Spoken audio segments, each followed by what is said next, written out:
happy that he is here with us this Friday, presenting his research. So the way this is organized is that he is going to speak anywhere from 30 to 40 minutes. And then after that, we will open it up for questions. And of course, I will have some questions for you as well, Thiago. So welcome, and I look forward to your presentation. Gladys, thank you so much for this kind presentation. It's just so nice to talk to you. Island of Hope, Challenging School Culture through African Brazilian History and Culture is the provisory title of my PhD research in the School of Education at the University of São Paulo in Brazil. Today is a great day in my academic life, and I'm so grateful for being invited for you, my friend and professor Gladys Mitchell-Wallflower. I rehearsed her name at least 100 times. And share my work with you all in this African and African Diaspora Studies virtual seminar. It's a very pleasure. I also want to thank my Ms. Rachel Higland, who supplies all support I needed.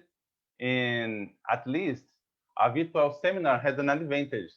It's accessible for everywhere, from everywhere. And I would like to greet my friends, family, and my advisor who are virtually here. So let me start. To introduce my panel, I think I must remember that US has just fired the Mr. DT, a hate promoter, a famous hate promoter, but Brazil is still suffering daily attacks in our democratic fabric. This week, my country surpassed all records in death for COVID-19. Vaccination campaign continues to walk in turtle pace, and unfortunately, our president finds time to persecute governors and mayors who are trying to lock down cities and save lives. Looking at this context, I choose as epigraph a few words from a lecture of Professor Cornel West. 400 years of being hated individually, systematically, chronically, institutionally, and yet, what the best of the Black tradition is what? Teaching the world so much about love.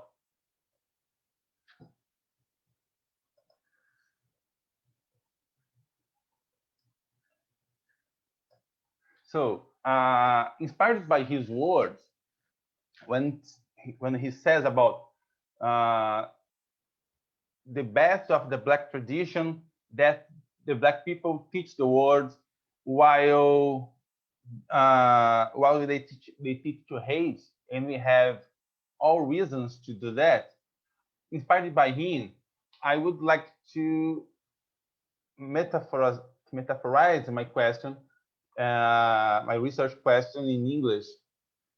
Can the school, as a social institution rooted in the best of Black tradition, teach the world so much about love? In the first topic, I will talk about, can African diaspora epistemology ground a redesigning in American culture?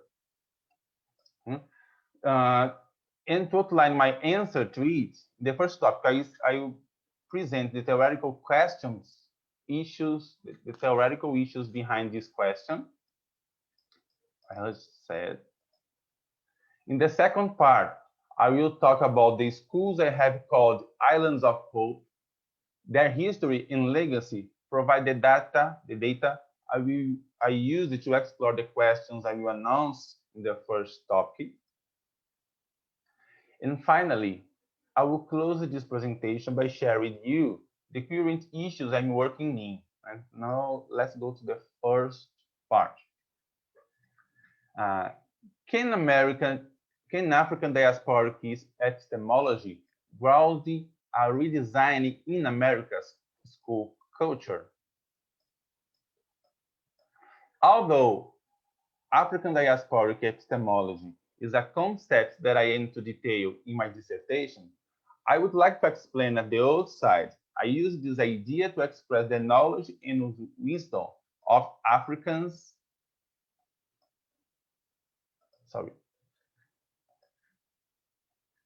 Today, I would like to explain at the outset, I use this idea to express the knowledge and wisdom of Africans and their descendants experiencing the diaspora as part of a historical context that is a continuum. Thus, African diasporic epistemology designates the being, seeing, knowing, or simply briefing of the descendants of Africans in a world dominated by a Western worldview. Behind my thoughts are authors like Abdias do Nascimento, Lélia Gonzalez, Mualimu Shuja, among other authors, but this precarious and provisory definition is my own.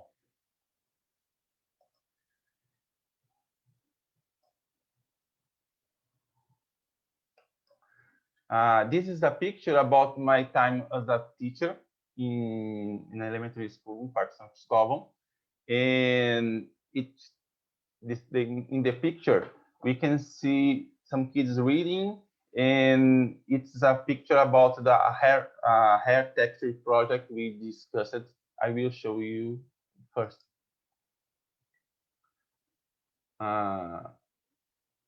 So,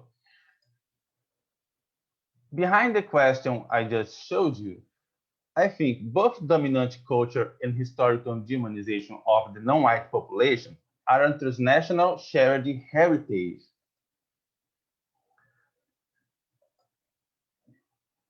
And I would like to work with the concept of coloniality, that's a cultural form of domination inherited after the end of political colonialism. This concept was created by Aníbal Quijano, appearance sociologist, and behind this idea, he problematized, he questioned the heritage of the political colonialism we had in all American societies, and because we can see the Western way of being giving or creating roles, based in this cosmology and this worldview. He proposed this concept to make us look at the cultural domination we face today, and it's also a tool to separate the time that Americas had the political colonialism, and before we got most of Latin America got his independence from European colonizers, and to show for us in current times that colonialism is also acting through our acts and minds in another form, a cultural form, than the coloniality. The other concept I use it to work in my research is the school culture. And school and school cultures have arrived in our time, interrogated and attacked. On one hand, we cannot deny that schools are mostly recognized as the social institution responsible to work with knowledge and its dissemination, rediscovery, or reinvention among young people. Nonetheless, schools are also the main institution responsible for children's socialization and the first interaction with the state in children's life. On the other hand, historically, schools normally accepted to act as Western-centered institutions used to develop dominant patterns of thinking intended to be universal.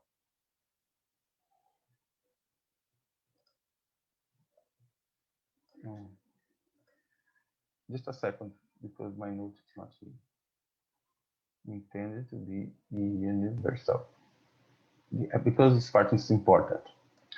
Black scholar and social activists have already a centenary tradition in denouncing it, and maybe the most powerful critique of dominant school culture is still Carter Woodson's The Miseducation of the Negro. In his words, quote, the thought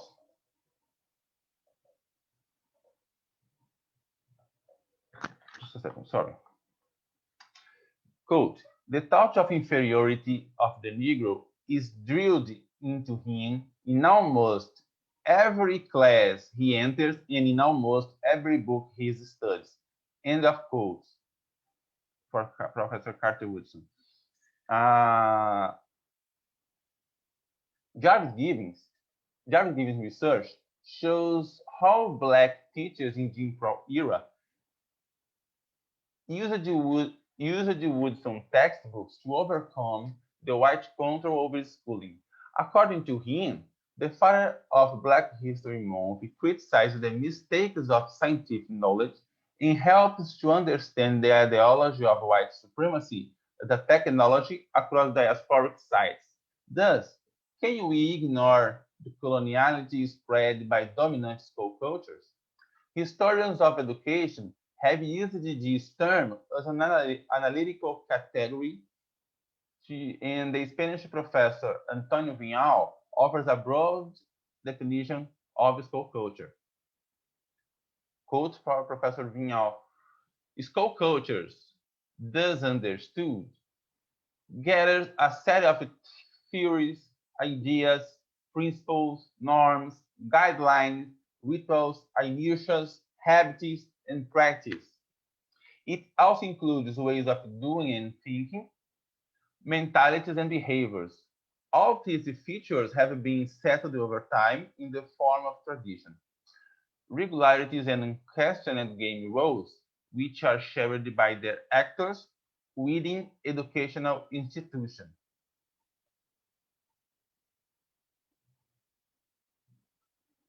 So we get at the second topic.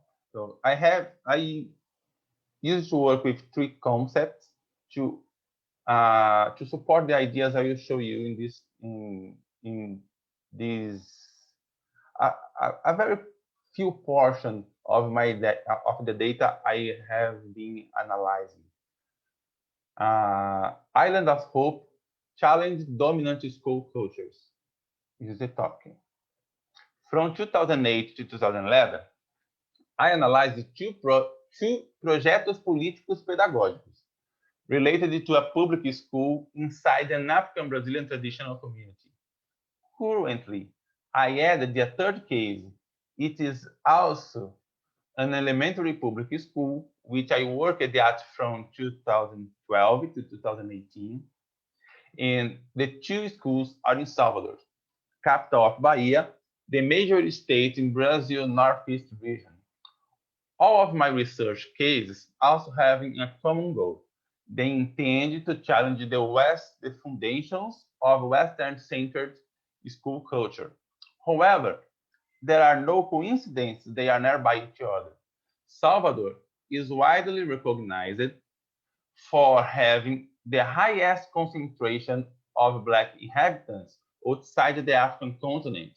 One of its epithets, Black Rome, illustrates the imaginary about this place, a global reference as a center for the preservation, production, and dissemination of Black culture in the African diaspora.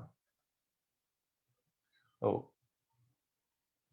political pedagogy, let me get here the text. A projeto político pedagógico, or PPP, and I mean in English, political pedagogical project or program, synthesizes the collective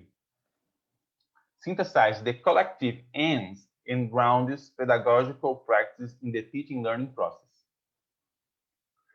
PPP became mandatory in most municipal and state school systems around Brazil after military dictatorship and it can be understood as a letter of intentions issued by schools to express the community choices in terms of schooling. The first two P's and stand for political pedagogical because all choices in education have implicitly or explicitly a political worldview. Thus, this document accounts on why a particular school desires for their students. The last P stands for project to express that a PPP is a work in progress and must be reviewed from time to time.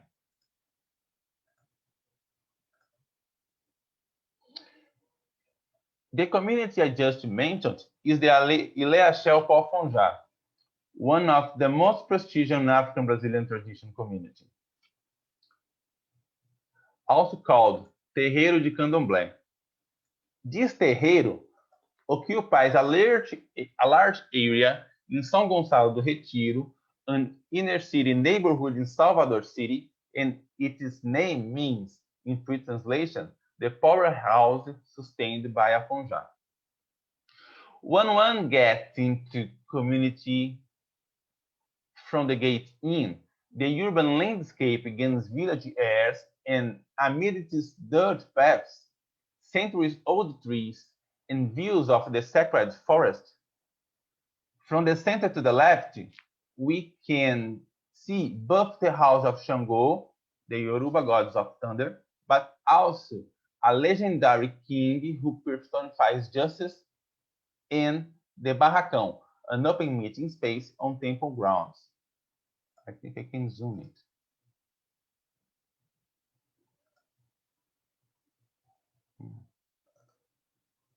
Yeah, so it's the gate. Yeah, here's the gate, the Barracão, sacred forest, Shango's house. The picture is small, but we can have an idea about the space I'm talking about.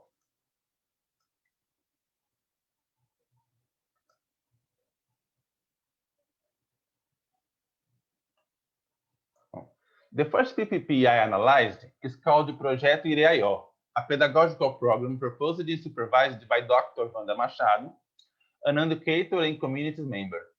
Since 1999, it has been implemented at Eugênia Ana dos Santos Elementary School, and Machado's proposal aims to contextualize the teaching learning process with African oral narratives transcribed in writing text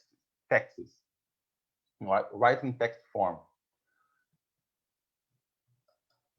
However, during the research,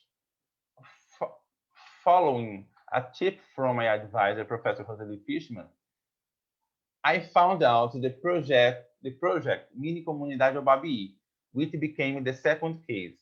Obabi took place in the same building occupied currently by the Eugenian School and occurred from 1976 to 1985.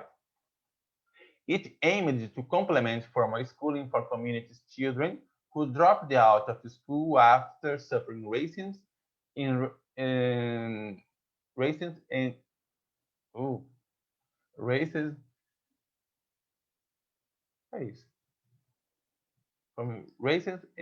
intolerance. Obabi was led by Mestre Didi, an artist, priest, and community leader, and Marco Aurelio Luiz, former Federal University of Bahia's professor. I bring some pictures of this age.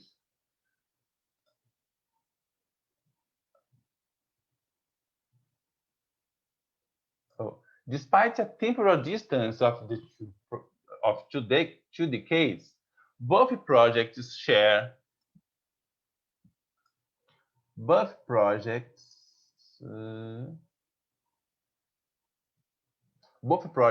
similar pedagogical thoughts in schooling practice in three key ways. Firstly, Mini Comunidade em Eugeniana explicitly intended to build a pedagogy based on Yoruba oral tradition, re-elaborated along to African Brazilian history. So, Their pedagogies are rooted in African diasporic epistemology. Secondly, both projects contextualize mandatory content in the school curriculum through mythological narratives, aim to close the gap between the schooling process and the community's culture. Notice that myth here means fabulous and not heroic narratives with Africans used to teach ethical and moral values for their children. Thirdly, the outcomes of the schooling process at both schools inspire artistic presentations and exhibitions scheduled by the end of each academic term. It is an invitation to the community to perform aesthetic creations based on its own culture.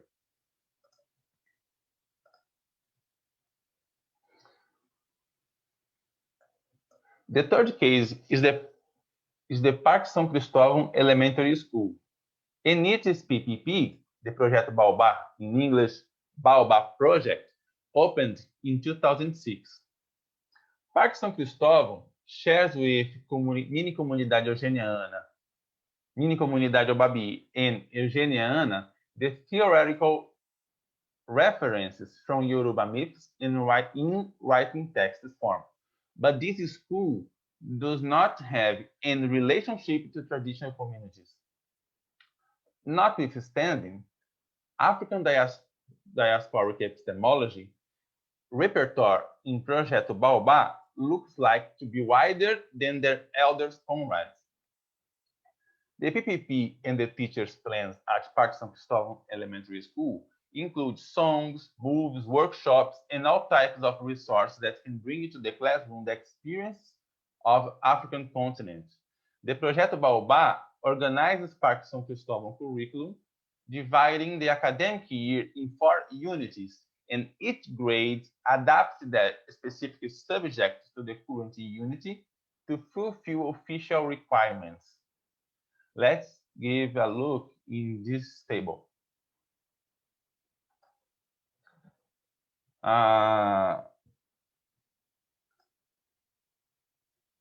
Just a second. This is my text here, my view.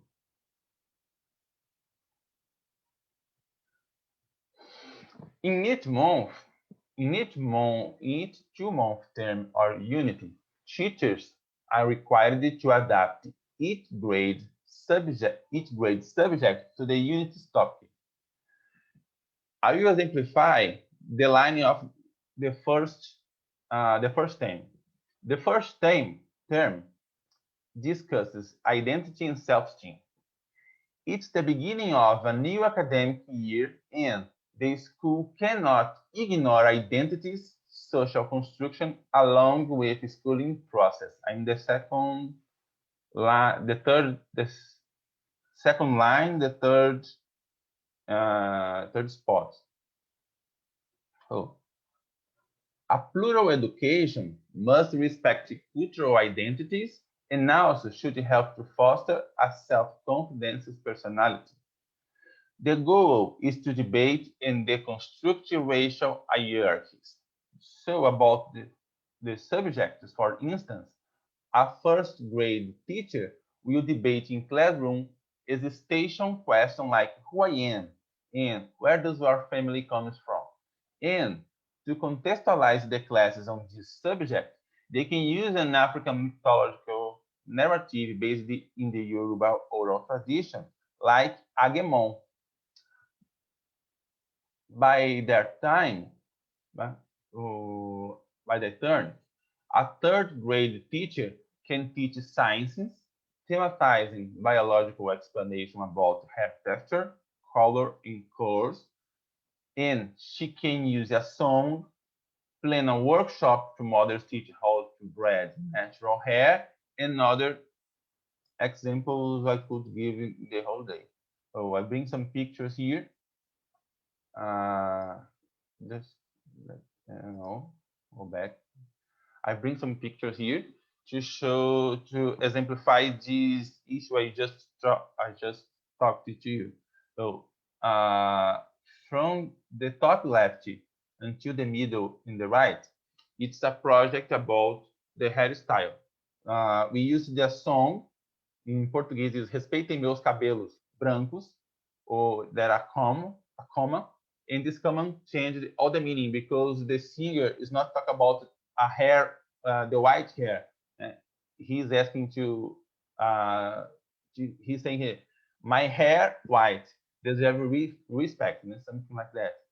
And we use this song to contextualize a project about the hairstyles, the hair wearing, and other contents about hair. We use it to we learned Portuguese because we are talking about the third grade. They are children with 8 years old.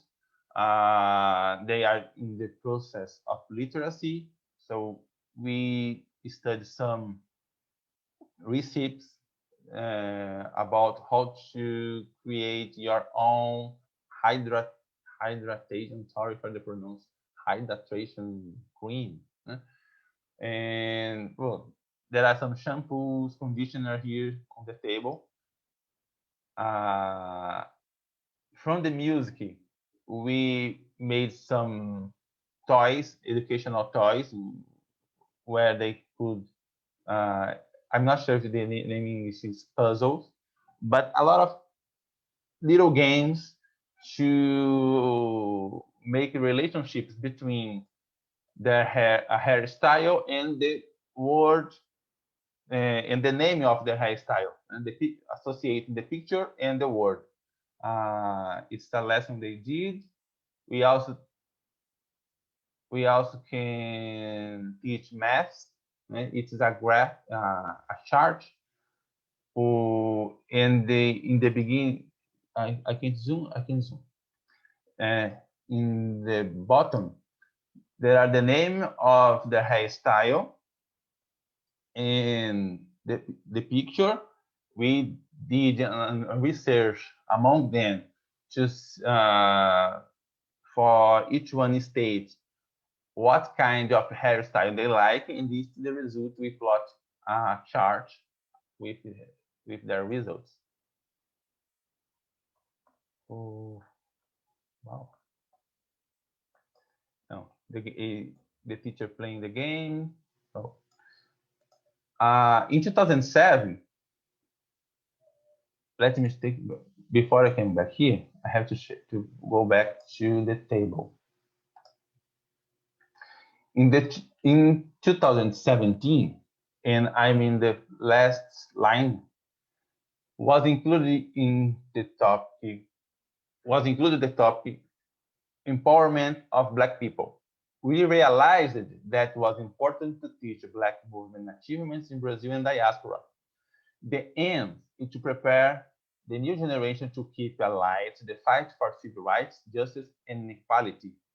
Thus, on November 20th, we marched in the neighborhood to celebrate the Black Consciousness Days. And just to have a look at here. So before I go back to the picture, I want to invite you to read the second column. It exemplifies how we organize the work. In the first term, from February to April, approximately, we teach about identity and self-esteem. In the second, we teach about African people's ways of life. Along this term, we think we have to teach them where is the place that we come from and what are the legacies. What are the legacies they give to us. So we, like the 5th grade, it's usual to study about the Yoruba land, Angola and Congo kingdoms, or it's a proposal to show that Africa is a continent, and a continent with 44 countries, and a continent with a diverse, with a huge diversity in language and culture. And in Brazil, we have the heritage of Bantu people from Angola, Congo, and the Yoruba people from the actual Nigeria and Benin. And also we have the voodoo religion from the Ewe people, the Fons people, also in Benin. So we used to teach them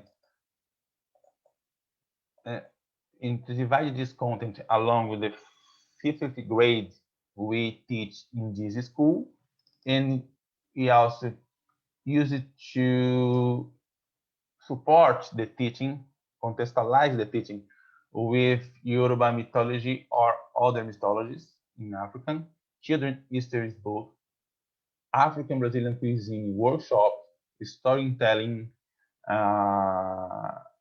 We can in the fourth one, the third one, sorry, from July to September, we discuss about African diaspora people, how African diaspora people have struggled against oppression, and we teach them about Quilombo dos Palmares, other rebellions, the abolitionist movement, and we teach using also other children books, comics. In Salvador has a particularity that we can visit a lot of historical sites as Pelourinho, the historical downtown, and other places where these rebellions took place in the past. In the last one, the empowerment of Black people, we teach the achievement of the Black movement, as I said, and we prepare the march in the Black Consciousness Day, and also the last exhibition in the year, where we organize all the work along the academic year. So I bring just two pictures to show you. This was the biggest march we did in 2017. We gathered 4 schools to walk with us, and we crossed the neighborhood and make some noise, but we delivered our message for the community about the Black Consciousness Day. Okay, this is the last stop. I'm almost finishing. So the current steps.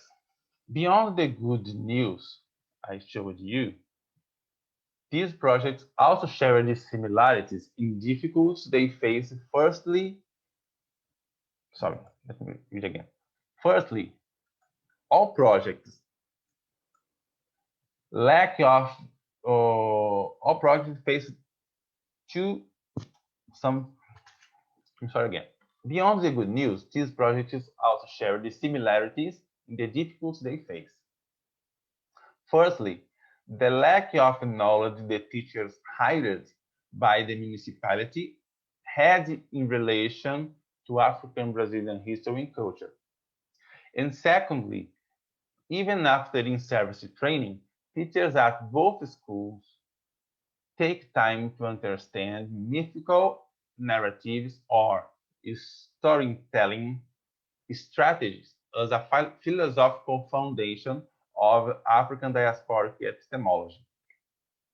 From 2002 to 2014, I worked at Parque São Cristóvão as teacher, and from 2013 to 2018, I held the position of coordenador pedagógico, or in English, instructional coordinator.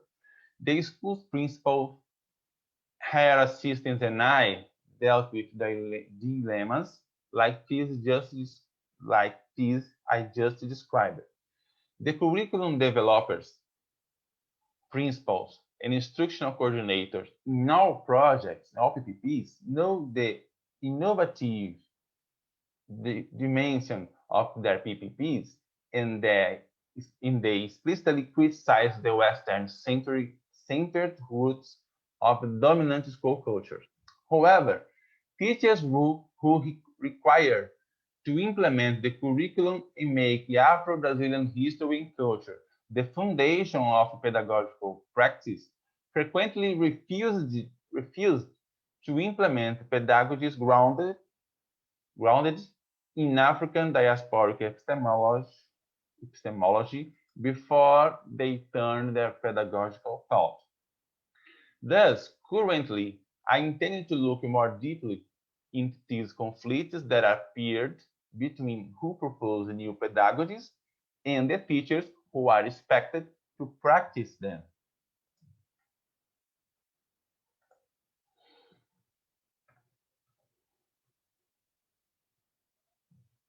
Hence, it's crucial to critically describe why African diasporic epistemology antagonizes the core of dominant school culture. That is, the canon of teacher training behind this antagonism. I envision the power of coloniality acting through individuals who cannot easily school dominant narratives that are part of their background. Must we consider that personal belonging and professional identities cannot always be modified? Or, if people change over their years, should we recognize that school culture is also changing, though slowly?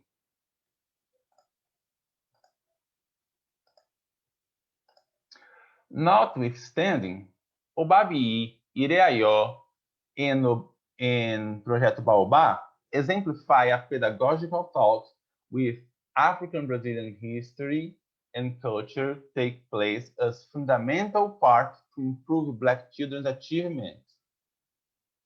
Consequently, this level of transformation in the schooling process requires a new insight of the very notion of school, rather than reforming school curricula, adapting subjectives, or adjusting lessons plans. That's why I reword one more time in my research question, but the last one. Are African Brazilian projects and pedagogical practice provoking process of transformation in dominant school culture? Is it possible to describe them as island of hope, as I expressed it? I hope the conversation we are about to start can help me answer it. I appreciate your time and presence in here, even virtually.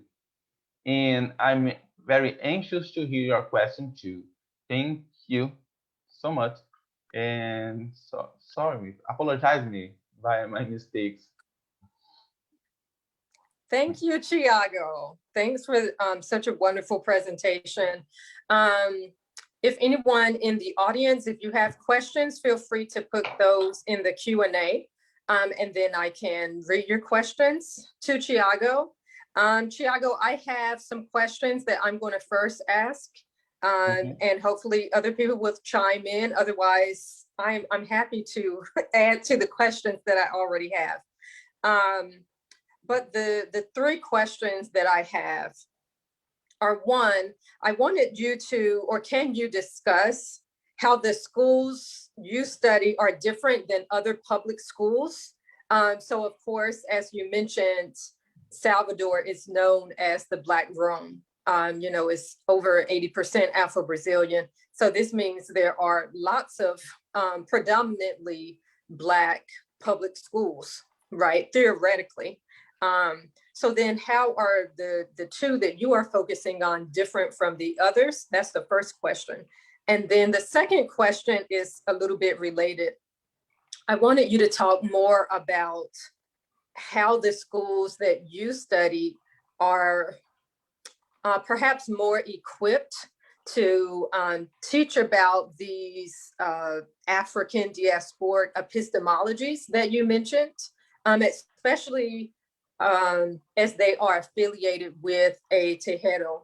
And in this question, I'm thinking more about knowledge, not in terms of, going to a university and you learn about Black history, but I'm thinking about how African ways of being are practiced and experienced in Tejeros, and how does that knowledge make these kind of educational spaces better equipped for students? So that's the second question. And then the third question is, I really liked that you discussed the exercise where the children were exposed to different types of Black hairstyles and natural hairstyles. And then you were able to make a math lesson out of that where they could choose the hairstyle that they liked. But do you have an example, or can you tell us an example from maybe one or two kids where you were actually able to see how they evolved being in this type of environment? I was really interested in just kind of the perspective of one of these kids and how they grew from being at the schools that you studied. So those are my three questions. And then, of course, we'll take more. Okay. Oh, let me start. The difference between the school I worked or I researched among other schools. Eugenia Ana, it's a regular public school from Salvador, but we have a particularity in TC along the beginning of 20th century, especially Salvador. No, even earlier.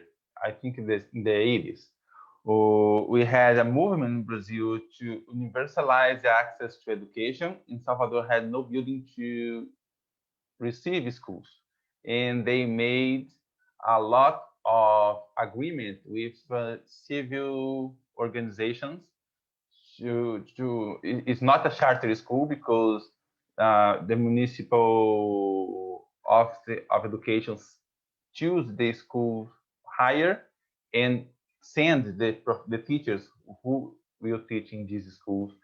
The principals are elected by the community, but they have to be hired by the municipality as teacher. And also,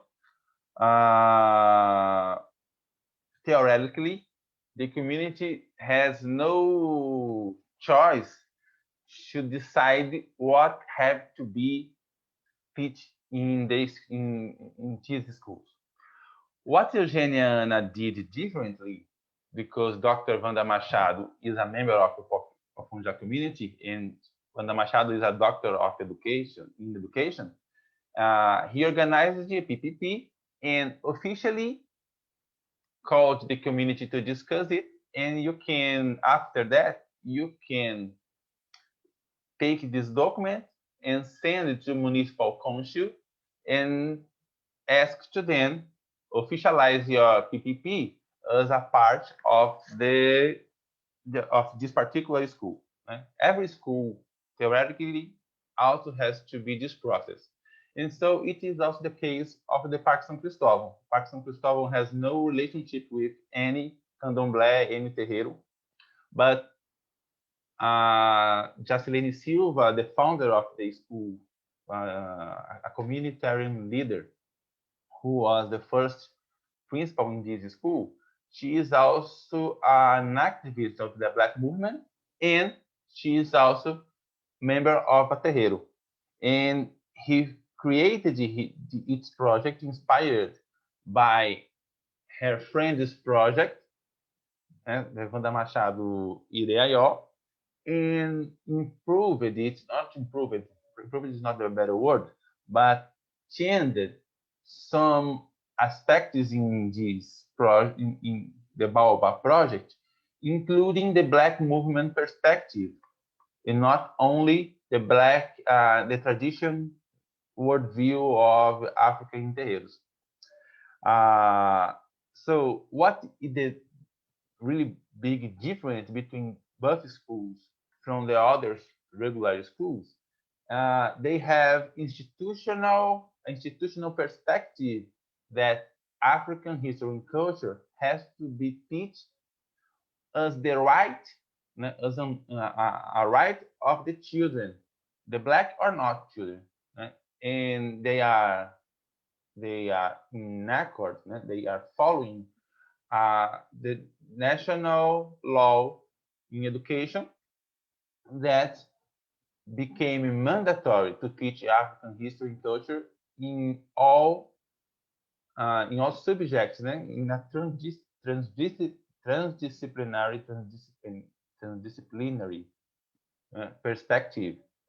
Oh, and they do the really difference I see between them is that is they use the African diasporic epistemology as as a fundament, as the as the real the real core of the pedagogical practice.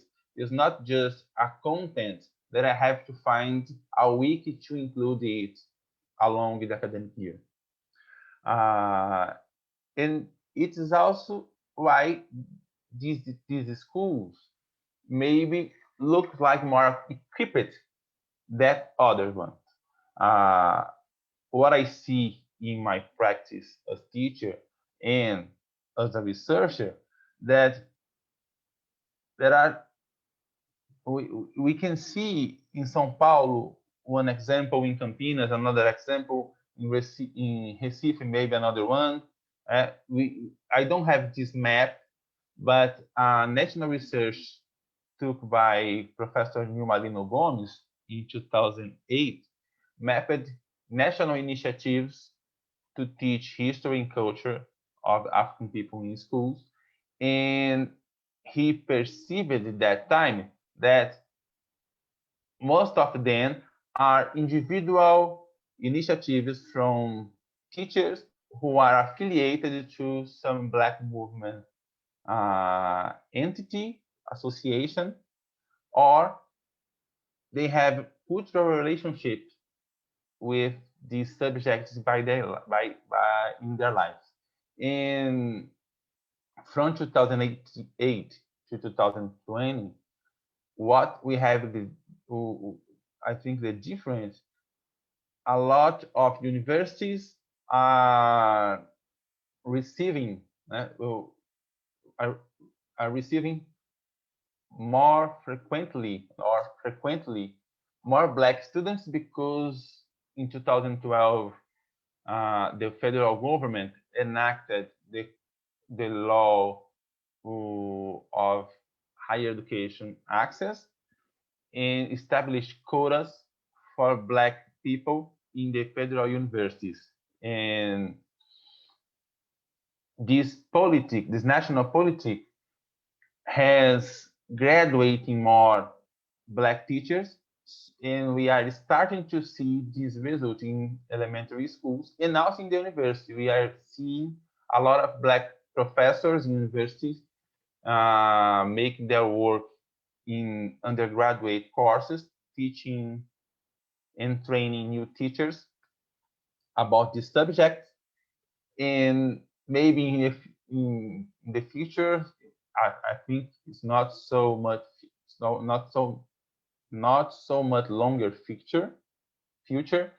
We are gonna see more initiatives like Eugênia Ana or Parque São Cristóvão, or even Mini Comunidade Babi, because these people are organizing collective projects in the schools they work. In the last one about the kids, I had a lot of histories. I could get you all in a big circle and start to talk about them. I remember about Tainá. Tainá is one of the girl reading book in the picture. She got in the school with 6 years old. She ended the first year almost without she ended the first year almost a literacy yet, but she liked it so much to read, even if she didn't know how to read.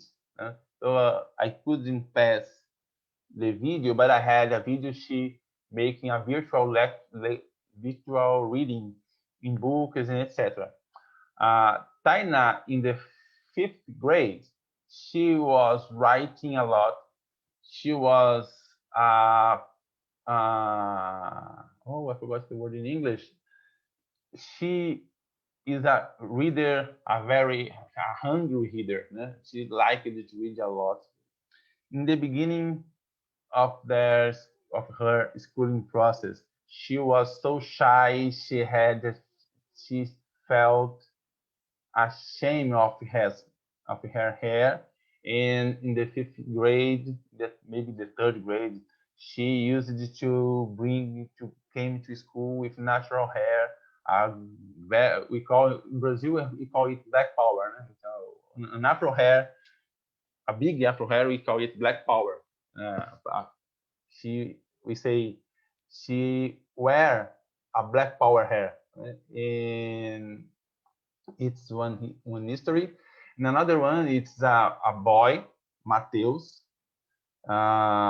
Mateus would like, he has,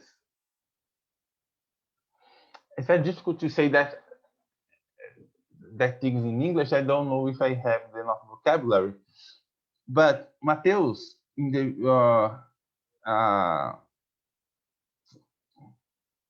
Mateus looked like that when he gets older, he probably he will choose a sexuality out of the normative sexuality. I'm not saying he's so young, was so young. I know he didn't used it to lead with these cases with conscience that we can't judge anyone while they are kids. But Mateus has a interesting history that he had a small letter, and he liked to deliver it for his guy, for his colleague, another guy. And he told me, I think that how the sexual normativity block the feelings of some people who feel doesn't feel they are in the right body. And Mateus is the case that when he gets in contact with the black art, he learned how to express their feelings, his feelings, uh, his feelings the feelings of his life, and we he I can't find the right word in my mind, but he moved from a shy black guy in a small one. He used it to be very very shy in their behavior, and when he could try to dance and sing, he learned how to express the feelings that are inside him. I'm not sure if I was so clear, but That's That's great. Thank you. Thank you for those beautiful stories. That's exactly what I wanted to hear. I do. So we just have a little bit of time left, but there was another question in the chat from Mayra Mendez. And her question is, what are the greatest obstacles to challenge dominant Eurocentric school culture? Are they inside or outside the schools? On both sides. Inside by the last years when I worked,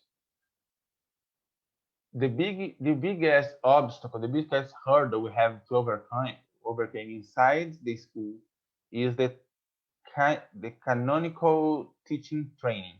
So we had a little time to retrain our teachers in the contents that we didn't have in along our training as teacher and even in our school time. So it's one of the biggest one. And outside, we have the bureaucracy that demands from the school to follow a lot of laws and official requirements, and they have little flexibility to understand the kind of material resources, human resources, and to make the project happen in the practice, to get the project from the theory and make it happen in the school floor. We had to, at least in my experience, the community was so, most times, community accepted our project because we had the practice to discuss with them. Before I came in the school had until a project to teach the parents about the political pedagogical project. So it was a month meeting by night, and this it's a, we can say, a pedagogical meeting with the parents, and they discussed it, the teacher discussed it with the parents why they have to teach about African mythology, why we need to know about the African origin of civilization and other subjects that we teach in the morning, along the day. But also we had the other obstacle is the fundamentalist or a theological view, a fundamentalistic view of Christianism in what we call neo-Pentecostalism, and because they think they have the holy truth, and they are not available to negotiate with the school what are the particularities of African worldview, because when they see anything related to terreiros and candomblé, they said it's a demon feature. We are teaching them to worship demons, and they can't, it's very difficult to then separate what is the religious part of African tradition and what is the tradition, the cultural tradition of Salvador. Everyone in Salvador eats African Brazilian food. We have a lot of symbols in the buildings. We pass through terreiros in all parts of the city. The downtown of Salvador has an alive history of the Black people struggle against oppression, and some parts of community is very difficult to negotiate with them because they have a very closed view about diversity. Thanks, Maíra, for your question. All right, we are out of time. Thank you so much, Thiago, for your presentation and for answering all of our questions. I look forward to seeing your project as it develops. Yeah, and congratulations for everything. Thank you all for attending. And for those who are watching this later, thank you for viewing this and supporting the department. So again, thank you and enjoy the rest of your day. Thank you so much for inviting me, Gladys, and I'm anxious for the next opportunity when I end my research and bring the answers all of you did for me today. Great. Thank you, Thiago. Thank you.